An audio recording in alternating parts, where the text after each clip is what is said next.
Hello, my name is John, and today we'll be reading Will 2020 Be a Repeat of 2004 for Democrats?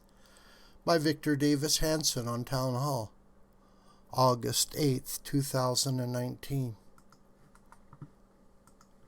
Democrats by 2004 had become obsessed with defeating incumbent President George W. Bush.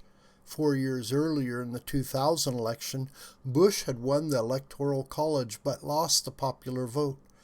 Democrats were still furious that Bush supposedly had been selected by the Supreme Court over the contested vote tally in Florida, rather than elected by the majority of voters.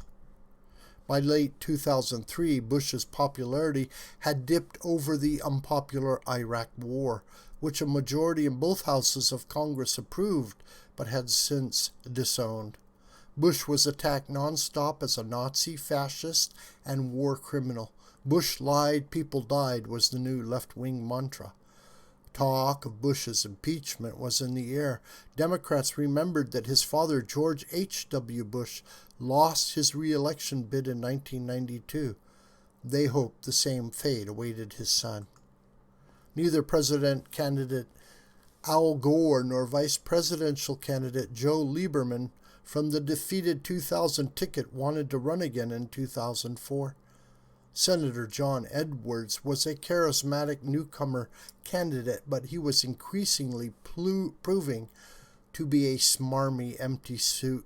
Oddly, none of the Democrats wished to identify with the last successful liberal president, two-term Bill Clinton, or his policies. In 2000, Gore also ran away from the president under whom he had served as vice president, and lost.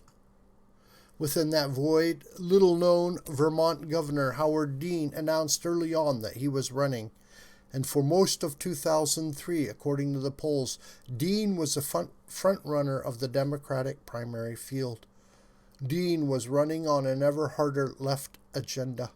His chief allure to primary voters was that he was the most venomous of the candidates in references to Bush, and he loudly claimed that he had always been against the Iraq War. The rest of the Democratic field was full of even more radical fringe candidates, including Senator Kerry Moseley Braun, Representative Dennis Kucinich, and the Reverend Al Sharpton.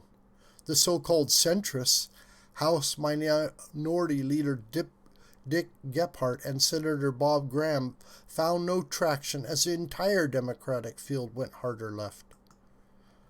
As the first 2004 primaries loomed, Democratic donors, office holders, and blue-collar workers became concerned that Dean might be too far ahead to be stopped. They warned of a landslide loss similar to the ones Democrats suffered in 1972, when the party had foolishly nominated the ultra-liberal George McGovern. Few realist Democrat candidates for congressional seats wanted to run with Dean at the head of the ticket. By default, the worried Democratic establishment then rallied around late entering Senator John Kerry to stop Dean in Iowa and New Hampshire.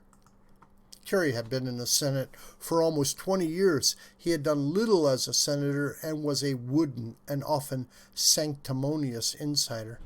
But he was considered a safe liberal option.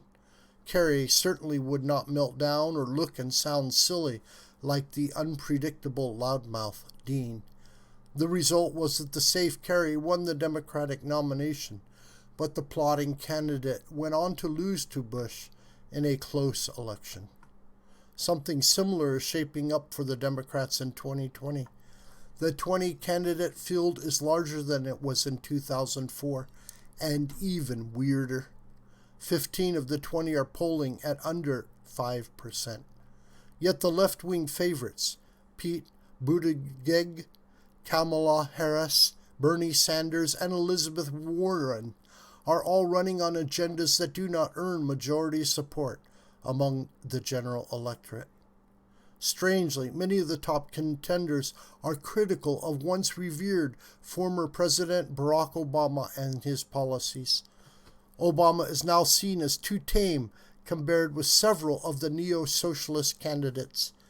In the initial debates, most of the chief Democratic contenders seemed resolute that no other candidate on the stage would sound more left-wing. The de facto Democratic agenda for 2020 is shaping up to be open borders, race and gender identity politics, and free health care for undocumented immigrants. Many of the Democratic contenders support Medicare for all, reparations for slavery, the Green New Deal, a wealth tax, and much higher taxes overall. Candidates talk of fundamentally transforming, recalibrating, and restructuring the United States into something far more socialistic. And then there is the 76-year-old Joe Biden.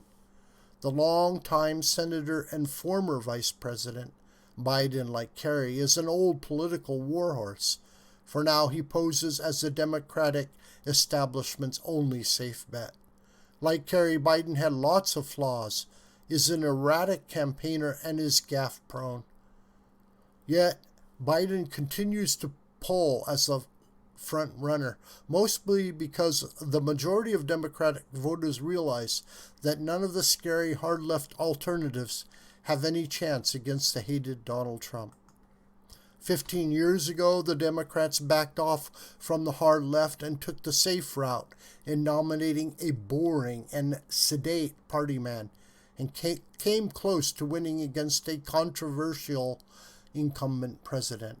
This time around, Democrats may have no choice but to try the 2000 formula again, even if it ends with the same close but ultimately losing result. This video is a production of the School of the White Crane. Hi, my name is John Brooker.